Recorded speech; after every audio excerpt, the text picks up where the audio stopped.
Donc c'est parti, nous allons mettre ces deux polynômes du second degré, autrement dit trinômes, hein, ça veut dire la même chose, sous leur forme canonique, c'est-à-dire sous cette forme ici présente, a facteur de x moins alpha le tout au carré plus bêta, sachant qu'on les a déjà ici sous forme développée, donc ax au carré plus bx plus c. Ça c'est la forme développée d'un trinôme. Donc comment faire? Je t'ai expliqué dans la vidéo précédente que pour passer à la forme canonique d'un polynôme du second degré, il faut trois étapes.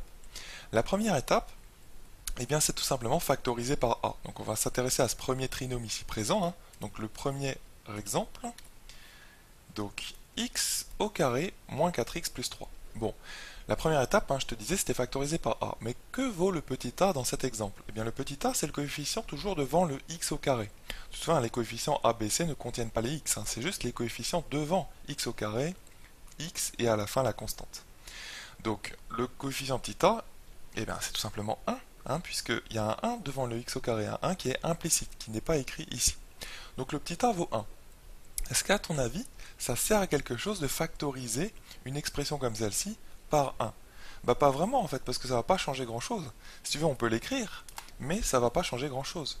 Donc x au carré moins 4x plus 3, donc on factorise par 1, puisque c'est ça la première étape de la mise sous forme canonique. Donc ça va donner 1 facteur de la même chose, puisque 1 facteur de ceci, ça va donner la même chose, il n'y a rien à changer dans les parenthèses. Donc ça va donner x au carré moins 4x plus 3. Donc en fait ça sert à rien de l'écrire, on va pas écrire tout ça, hein. Je voulais juste te montrer que factoriser par 1 ça sert à rien. Donc ça c'était juste la première étape. Donc en fait on ne fait que garder notre trinôme sous la même forme. Ensuite on passe à la deuxième étape. C'est là l'étape un petit peu difficile, et je te disais que dans la vidéo précédente, il faut reconnaître l'une des deux identités remarquables, donc a plus b le tout au carré. Donc alors attention, hein, le a et le b c'est pas du tout les mêmes que ici, hein. Donc je pourrais les noter comme ça, les deux identités remarquables. Hop, il faut reconnaître l'une des deux. Donc dans ces deux termes, ici présents, il faut que tu reconnaisses soit donc a plus b le tout au carré, tu te souviens qui vaut a carré plus 2ab plus b carré, soit avec un moins, c'est-à-dire a moins b carré, et ça vaut a carré moins 2ab plus b carré. Et il faut que tu reconnaisses les deux termes que j'ai soulignés en rouge, donc parmi ceux-là. Hop, ou ici. Donc en fait, à ton avis, dans quel cas on se place? Eh bien, c'est bien évidemment ici. C'est dans le cas du moins, parce qu'on a un moins en fait, tout simplement.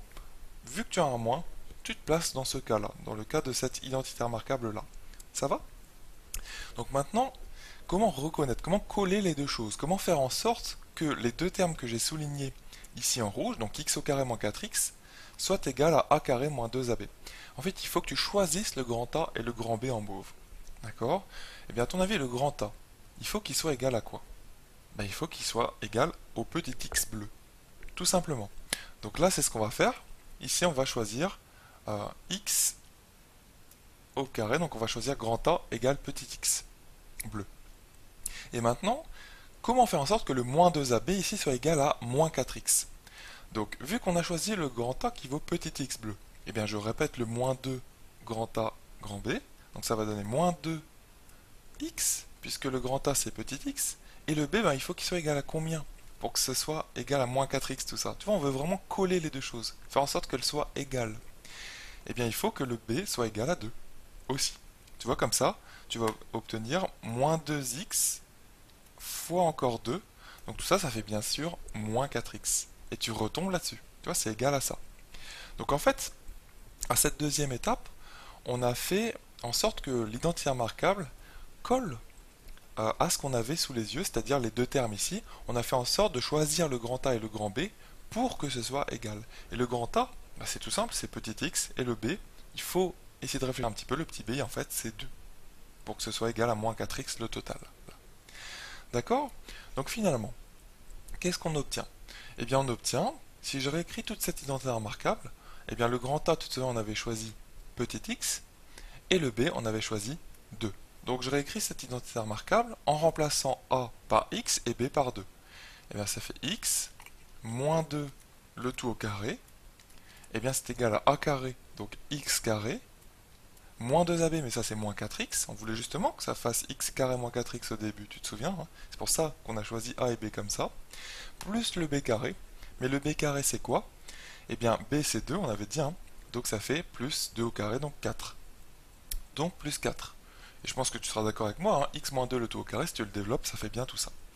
Donc maintenant, toi tu voulais remplacer ces deux premiers termes. Donc en fait on fait en sorte que le 4 passe de l'autre côté. Comme ça, tu auras x au carré moins 4x égale quelque chose. Et donc x au carré moins 4x, je l'aurais écrit juste en dessous. X au carré moins 4x, c'est égal à quoi? C'est égal à tout ce carré-là. X moins 2 le tout au carré moins 4. Voilà. Et on va pas développer, hein, on laisse ça comme ça. Tu vois? Parce qu'en fait, le but, c'était d'obtenir une parenthèse au carré. Tu vois bien que dans la forme canonique, à la fin, il y a une parenthèse au carré. Donc, on veut à la fin une parenthèse au carré. Et bien là, tu vois bien qu'on s'en approche petit à petit. Donc voilà, ça c'était la deuxième étape de la mise sous forme canonique. Et à la fin, ce qu'on fait, c'est qu'on ne fait que nettoyer. On remplace et on nettoie. Donc là, regarde, tu reprends ce que tu avais ici, tout ton trinôme, en fait, tu le reprends, et tu remplaces les deux termes soulignés en rouge. C'était ça le but, en fait, hein, le cœur du principe de la mise sous forme canonique, c'est remplacer ces deux premiers termes en utilisant l'identité remarquable. Et on a trouvé le remplaçant. Le remplaçant, il est là. Tu vois? Donc ça, c'est les deux termes, et le remplaçant, c'est ça, puisque c'est égal. Tu vois? C'est ça le cœur de la mise sous forme canonique. Donc on remplace les deux termes par ceci.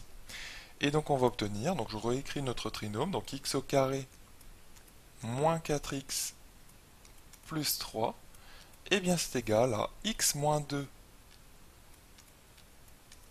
le tout au carré moins 4. Ça c'est juste les deux premiers termes. Hein, c'est ce que je peux ressouligner encore une fois en rouge. Voilà, mais il ne faut pas oublier le plus 3 derrière. Donc on le rajoute. Voilà. Et donc là on arrive presque à notre forme canonique. Tu vois bien qu'on y est presque, hein. On a a, donc c'est 1, facteur de x moins 2 au carré. Tu vois bien qu'on a déjà trouvé notre alpha, c'est 2. Et le bêta, en fait, il suffit juste de sommer ces deux nombres à la fin. Moins 4 plus 3, ça fait tout simplement moins 1. Donc ça va donner x moins 2 le tout au carré, moins 1. Et voilà, ça y est, c'est gagné, tu as ta forme canonique. Avec le alpha ici qui vaut 2. Et le bêta, alors attention, le bêta il vaut pas 1, il vaut moins 1, parce qu'il faut compter le moins. Hein. Dans la forme générale, tu vois, c'est un plus. Et tu vois, vu qu'il y a un moins ici, le alpha c'est pas moins 2, c'est juste 2. Hein. Il faut bien préciser ces petites choses-là, c'est très important. Et donc ça y est, tu as le alpha et le bêta. Hein. Je te rappelais d'ailleurs dans la vidéo précédente que le alpha et le bêta correspondent au sommet de la parabole. Donc ça correspond à quelque chose de très très concret pour ton trinôme. Hein, si tu traces la courbe de ton trinôme, 2, moins 1, eh bien ce seront les coordonnées, 2, point virgule, moins 1, les deux coordonnées de ton sommet. Donc ça y est, hein, tu as une information précise sur ta parabole. Donc voilà comment on a mis notre trinôme, notre premier trinôme, notre premier polynôme du second degré, hein, ça s'appelle aussi comme ça, je préfère le rappeler, sous forme canonique. Donc on va faire pareil pour le deuxième exemple. Donc si tu n'avais pas réussi à mettre le premier trinôme sous forme canonique, je t'encourage à mettre la vidéo en pause tout simplement et à la chercher, hein, cette forme canonique pour le deuxième polynôme du second degré.